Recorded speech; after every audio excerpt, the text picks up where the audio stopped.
여러분 반갑습니다. 찬양 들으니까 참 좋네요.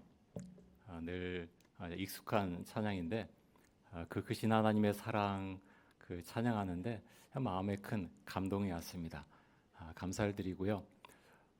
그런 생각했어요. 찬양 들으면서 그 크신 하나님의 사랑 그것을 정말 노래하면서 생각하면서 주를 찬양할 수 있다면 그만한 헌신이 어디 있을까? 설교 길게 할 필요 있겠나? 그런 생각했습니다.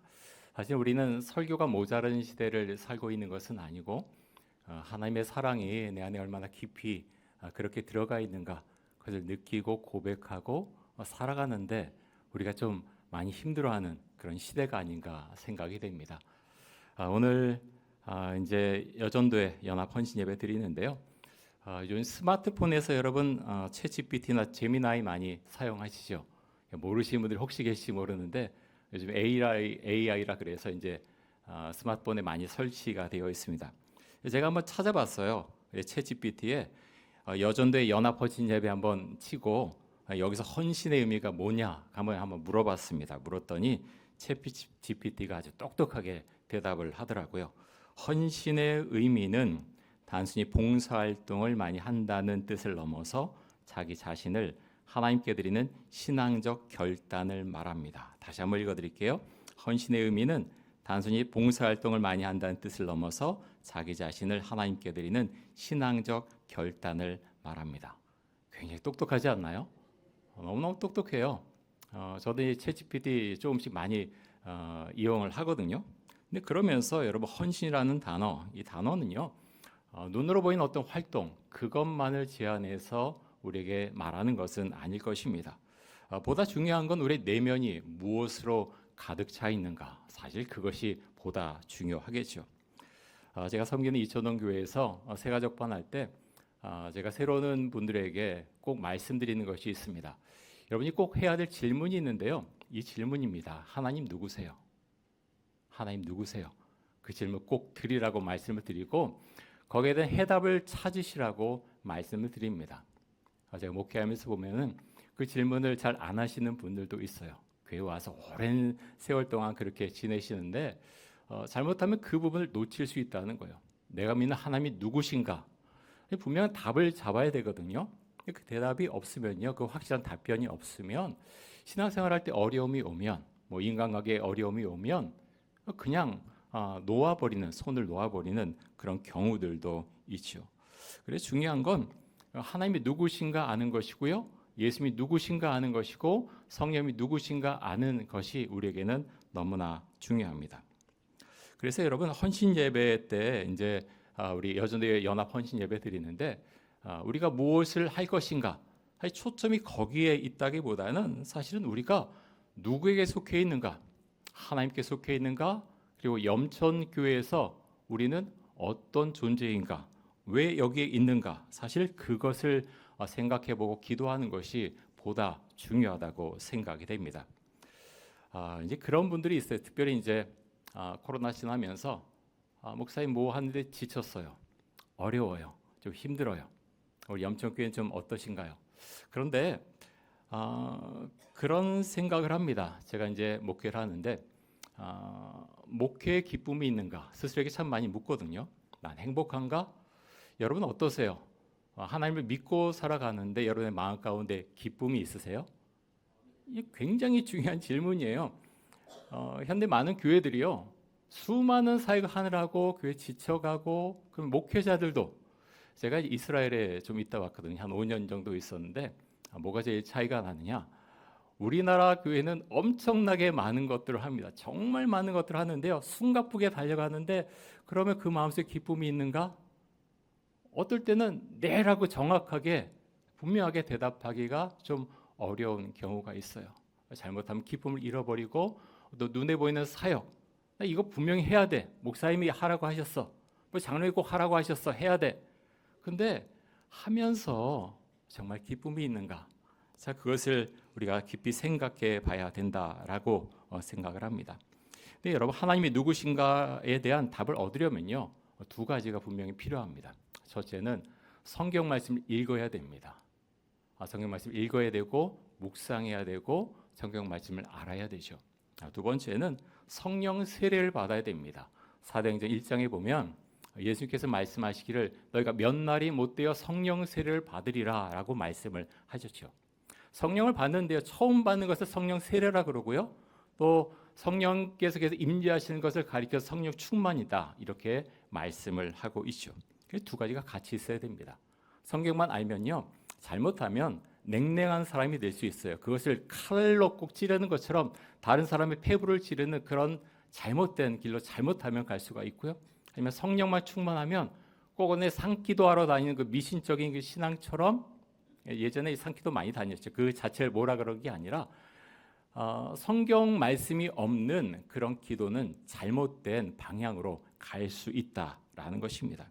그래서 여러분, 우리는 두 가지가 다 필요합니다. 11월 달이 되면 이제 다니엘 기도회가 있어요. 아마 보신 분들도 많이 계실 텐데 거기에 나왔던 분들 중에서 무속인들이 좀 계십니다. 몇 년 전에 나왔던 분이 그런 이야기를 해요.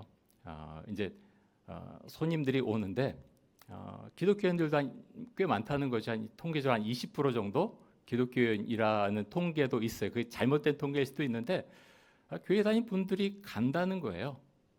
왜 갈까요? 뭔가 불안해서, 미래에 대해서 어떤지 잘 몰라서 가는 거죠.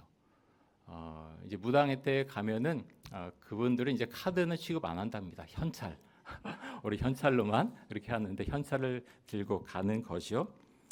근데 저는 그분 이야기를 들으면서, 간증 들으면서 무당들이 그렇게 기도를 많이 하는데 처음 알았어요. 무당들 기도 엄청나게 합니다. 근데 누구에게 합니까? 귀신에게 하죠. 귀신에게. 근데 조금 하는 게 아니라요, 엄청나게 많이 기도를 합니다. 근데 이분이 예수를 믿고 나서도 이제 기도를 하는데 누구에게 합니까? 하나님에게 하죠. 근데 어떤 차이가 있을까요? 그분이 그런 말씀하세요. 귀신에게 기도하는데요, 마음에 평안이 없대요. 귀신이요, 무당을 많이 괴롭힙니다. 계속 괴롭히고, 그래서 너무나 괴로워서 기도를 안 할 수가 없는 거예요. 안 하면 괴롭히기 때문에. 근데 하나님을 믿고 이제 기도하는데 뭐가 다르냐? 평안이 임한다는 거야. 기도하면 너무 마음이 평안하고 너무나 좋다라는 거죠. 근데 그 귀신이라는 게 정말 성경에서도 있잖아요. 분명히 있고요. 무당한테도 귀신이 들어오는데 어떤 일이 있느냐? 여자분인데 남자들도 이제 이기지 못한답니다. 왜 그렇습니까? 귀신이 들어와 있기 때문에 힘을 당해내지 못하는 거예요. 또 하나, 무당이었을 때 욕을 엄청나게 잘했답니다. 그냥 건드리기만 하면 바로 욕 튀어나가고 그랬는데, 여러분, 그런데 사람에게 어떤 영이 들어와 있냐에 따라서 정말 달라질 수밖에 없죠. 귀신의 영이 들어오면요, 그게 거칠어지고 말도 그렇고 삶도 그렇게 될 수밖에 없죠. 그런데 거룩한 영, 성령이 우리 안에 들어와 있으면 우리는 성령께서 인도하시는 말 그리고 행동을 하며 살아가게 되는 것입니다. 여러분, 어떤 인생을 지금까지 살아오셨습니까? 시편 119편에 보면 이 기자는 삶에 대해서 고난이 굉장히 많았던 사람입니다. 그래서 인생의 구렁텅이에서 빠져나오기 위해서 하나님의 말씀을 이분은 붙듭니다. 자, 시편 119편 25절 한번 보겠습니다. 우리 같이 한번 읽겠습니다. 내 영혼이 진토에 붙어 싸우니 주의 말씀대로 나를 살아나게 하소서. 저는 이 말씀 참 좋아합니다. 주의 말씀대로 나를 살아나게 하소서. 이런 말씀이 나를 살립니다. 말씀이 우리를 살려냅니다. 당장 죽을 것 같고 숨이 쉬어지지 않는 상황 같은데요, 그런데 놀랍게 말씀이 나를 살아나게 합니다. 숨쉬게 합니다. 쓰러질 것 같았는데 말씀이요, 살려내는 능력이 있다는 겁니다. 시편 110편 기자는 하나님께 나를 살려달라는 기도를 여러 번 이제 119편에 하게 되는데요. 자, 37절도 한번 보겠습니다. 우리 같이 한번 읽습니다. 내 눈을 돌이켜 허탄한 것을 보지 말게 하시고 주의 길에서 나를 살아나게 하소서. 자, 40절도 한번 보겠습니다. 40절 같이 한번 읽습니다. 내가 주의 법도들을 사모하여 싸우니 주의 의로 나를 살아나게 하소서. 아멘. 자, 49절과 50절도 한번 읽겠습니다. 우리 같이 한번 읽습니다. 주의 종에게 하신 말씀을 기억하소서. 주께서 내게 소망을 가지게 하셨나이다. 이 말씀은 나의 고난 중에 위로라. 주의 말씀이 나를 살리셨기 때문이니이다. 아멘. 시편 119편은 176절로 이루어진 아주 긴 시편이죠. 청년 시절에 저도 성경을 굉장히 열심히 읽었습니다. 군대 가서 한 3번 정도 읽었던 기억이 나는데 그때는요. 근데 저희 아버지가 한자가 성긴 성경을 읽어라. 기왕이면 세로로 된 거. 옥편을 아주 그냥 정말 많이 찾았습니다. 근데 군대에서 읽었는데요. 뭘 읽었는지 모르겠더라고요. 열심히 읽었는데 그리고 나서 이제 느낀 건 정말 성경 읽는 자체도 중요하지만 이 가운데서 무엇을 말씀하시는지 그것을 아는 것이 정말 중요하구나. 그래서 저는 새로 오신 분들에게 그런 말씀 많이 드려요. 개역개정판 성경 읽어도 괜찮지만 쉬운 성경이나 세번역. 그래서 과정 마치신 분들 그런 성경을 드리거든요. 원하신 성경 드리는데 참 그 쉬운 것을 읽고서 뭐라고 말씀하시는지 분명히 아셨으면 좋겠습니다. 이제 그런 말씀을 드립니다. 근데 저는요. 청년 때는 사실은 잘 몰랐어요. 110편 말씀도 여러 번 읽었는데 그냥 읽었던 것 같아요. 저 개인적으로는 역사서를 굉장히 좋아합니다. 그래서 열왕기 상하, 사도행전 이런 거를 청년 시절에 굉장히 좋아했는데 시편 말씀은 조금 정적이잖아요. 그래서 별로 이렇게 그때 흥미를 못 느꼈는데 나이가 들어가면서 또 목회하면서 시편 말씀이 점점 좋아집니다. 너무너무 좋고요.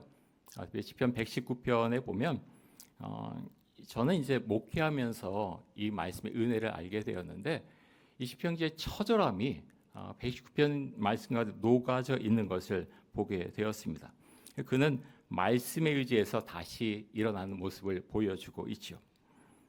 여러분 베드로는 예수님을 3번 부인한 기억으로 인해서 대단히 괴로워했습니다. 부활하신 예수님을 만났지만 그의 마음은 여전히 처참했지요.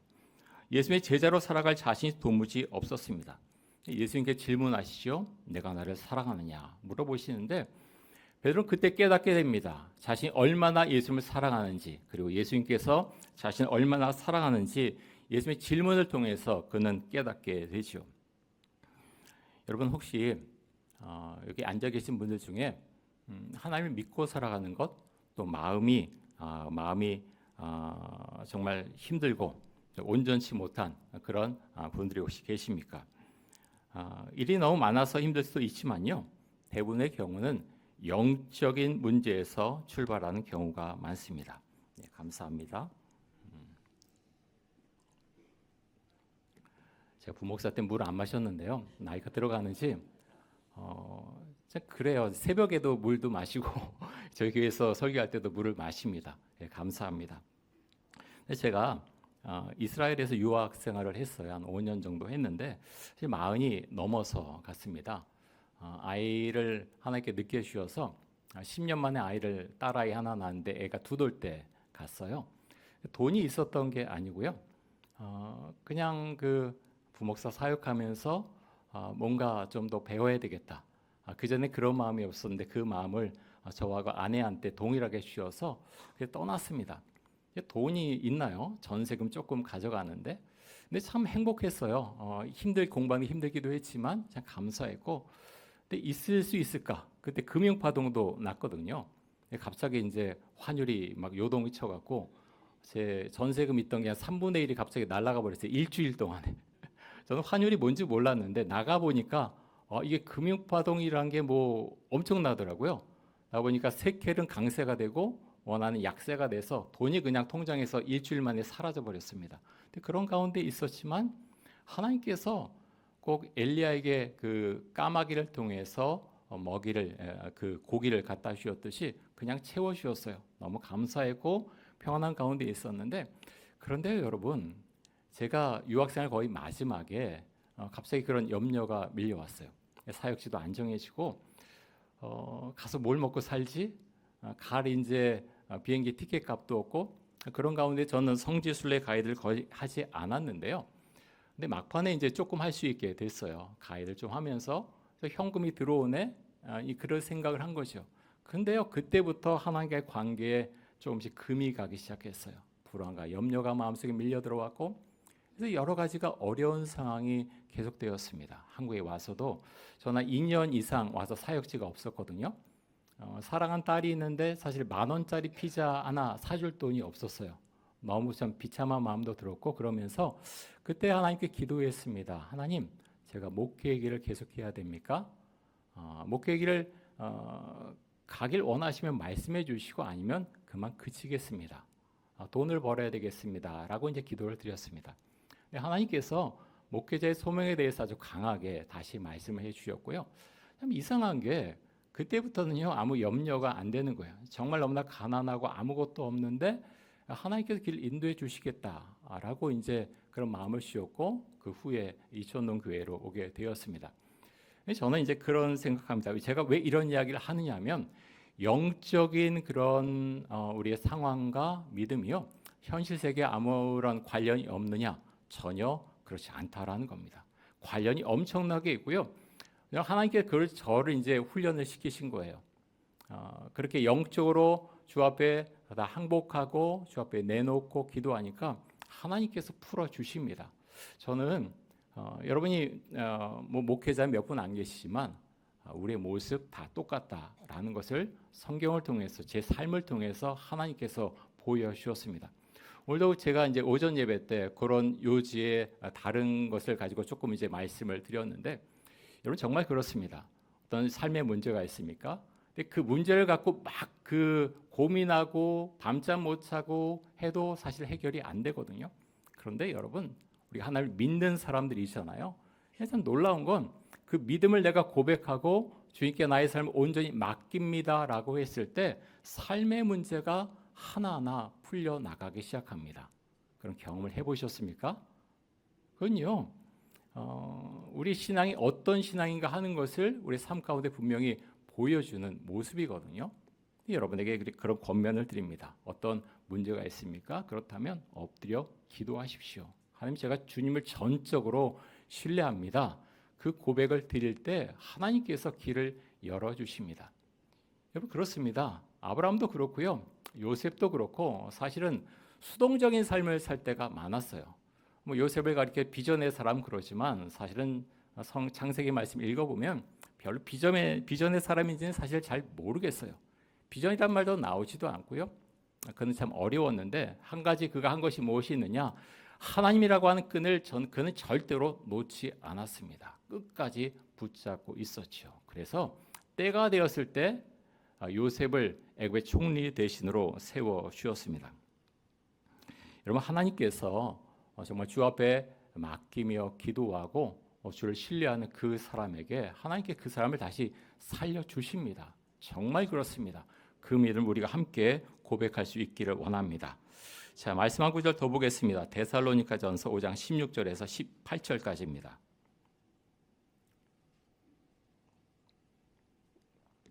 우리 같이 한번 읽겠습니다.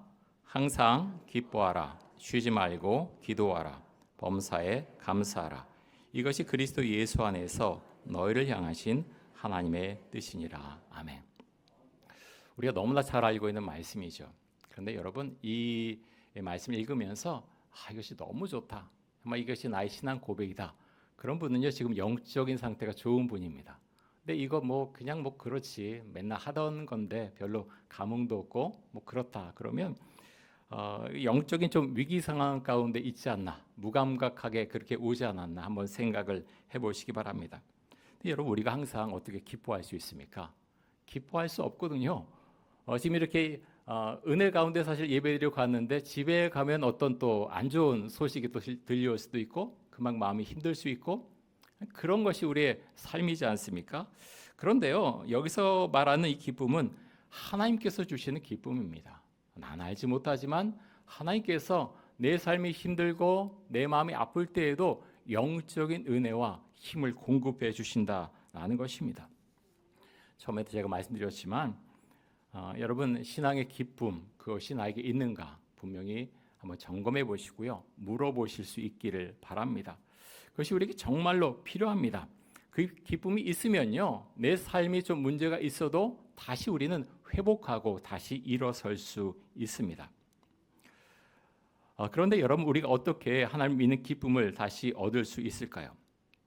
예수님께서 부활 승천하신 이후에 예수님의 제자들과 예수를 믿는 사람들이 함께 모여서 기도를 했죠. 근데 조금 기도한 게 아니라요, 10일 동안 간절하게 주 앞에 기도했습니다. 그렇게 기도할 때 성령이 임했죠. 그래서 거기에 있던 사람들이 전부 다 성령 세례를 받았습니다. 그리고 성령 세례 받자 어떤 일이 일어났습니까? 사람들이 담대해졌죠. 베드로는 이전에는 두려움 때문에 예수님을 3번이나 모른다고 했던 사람이지만 담대해져서 수많은 사람들 앞에서 그리스도의 십자가 복음을 전하는 사람으로 갑자기 변합니다. 그런데 여러분, 성경에 나와 있지 않지만 베드로의 마음 가운데는요, 기쁨이 가득했을 거예요. 내 주의 성령이 나에게 임했다. 예수께서 말씀하신 그 약속하신 성령이 나에게 임했다. 그 기쁨이 마음속에 있었고요. 그 기쁨 때문에, 그 은혜 때문에 수많은 청중들 앞에서 복음을 전할 수 있었던 것입니다. 여러분, 그래서 우리가 오늘 이제 시편 119편 말씀을 우리가 쭉 살펴보는데 그렇게 기도했으면 좋겠어요. 하나님, 저도 살려주세요. 저도 살려주세요. 아무 일도 없던 분들은요, 사실 크게 감흥이 없을 수도 있지만 삶이 힘든 분들은 이것이 엄청난 도전과 또 능력과 은혜가 됩니다. 그래서 여러분, 우리가 그렇게 할 수 원하는데요. 자, 119편 25절 다시 한번 보겠습니다. 25절 우리 같이 한번 읽습니다. 내 영혼이 진토에 붙어 싸우니 주의 말씀대로 나를 살아나게 하소서. 자, 내 영혼이 진토에 붙었다라는 것은요, 기자 시편 기자는 지금 먼지 구덩이 가운데 있습니다. 인생의 저 밑바닥에 처박혀 있는 상황 가운데 있죠. 소망이 없었고요, 미래도 보이지 않았습니다. 그런데 이 사람은 이렇게 고백합니다. 주의 말씀대로 나를 살아나게 하소서. 주의 말씀대로 나를 살아나게 하소서. 여러분, 신앙은요, 한편 선포예요. 하나님, 이렇게 말씀하셨으니 나를 살려내 주시옵소서. 조지 뮬러가 항상 그렇게 기도를 하지 않았습니까? 고아들의 아버지 조지 뮬러. 성경 펴놓고요, 하나님 이렇게 주신다고 말씀하지 않으셨습니까? 주십시오 라고 기도를 했을 때 주의 응답이 그에게 임했다라는 것입니다. 우리도 그렇게 할 수 있기를 원합니다. 자, 28절 말씀도 한번 보겠습니다. 28절 같이 한번 읽습니다. 나의 영혼이 눌림으로 말미암아 녹사오니 주의 말씀대로 나를 세우소서. 시편 기자는 지금 깊은 슬픔 가운데 있었습니다. 마음이 흔들렸고 삶이 안정되지 못했죠. 그래서 그는 하나님께 호소하는 기도를 드립니다. 주의 말씀대로 나를 세우소서. 주의 말씀대로 나를 세우소서. 우리도 성경 말씀으로 기도할 수 있기를 원합니다. 그냥 기도해도 좋은데요, 정말 우리가 기억해야 될 것은 말씀대로 기도할 때 산으로 올라가지 않는다라는 겁니다. 그 말씀을 가지고 기도할 때 능력이 나타납니다. 우리가 얼마나 기도하느냐, 여러분 하루에 얼마나 기도하세요? 얼마나 기도하느냐 하는 것도 중요합니다. 왜 그러냐면 여러 가지 기도 제목을 놓고 기도하다 보면 기도가 길어질 수밖에 없지요. 그런데 여러분, 그것보다 훨씬 중요한 것이 무엇인가 하면 내 기도가 능력 있는 기도인가 하는 것이 사실 시간보다 더 중요합니다. 기도의 능력이 나타나는가? 근데 어떻게 나타날 수 있는가? 가장 강력한 것은요, 말씀을 가지고 기도하는 것입니다. 하나님, 주님께 이렇게 말씀하셨는데 이 말씀대로 이루어 주옵소서라고 주 앞에 간구하고 나가는 것입니다. 그렇게 했을 때 여러분, 이것이 능력 있는 기도가 되는 것입니다. 자, 말씀 한 구절 더 보고 말씀을 마무리하도록 하겠습니다. 로마서 12장 1절과 2절입니다. 우리 같이 한번 읽습니다. 그러므로 형제들아, 내가 하나님의 모든 자비하심으로 너희를 권하노니 너희 몸을 하나님이 기뻐하시는 거룩한 산 제물로 드리라. 이는 너희가 드릴 영적 예배니라. 너희는 이 세대를 본받지 말고 오직 마음을 새롭게 함으로 변화를 받아 하나님의 선하시고 기뻐하시고 온전하신 뜻이 무엇인지 분별하도록 하라. 아멘.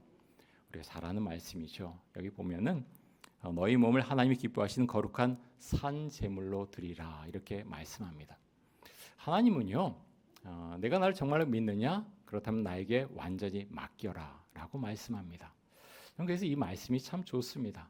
하나님은 중간에 있는 사람을 별로 좋아하지 않으세요.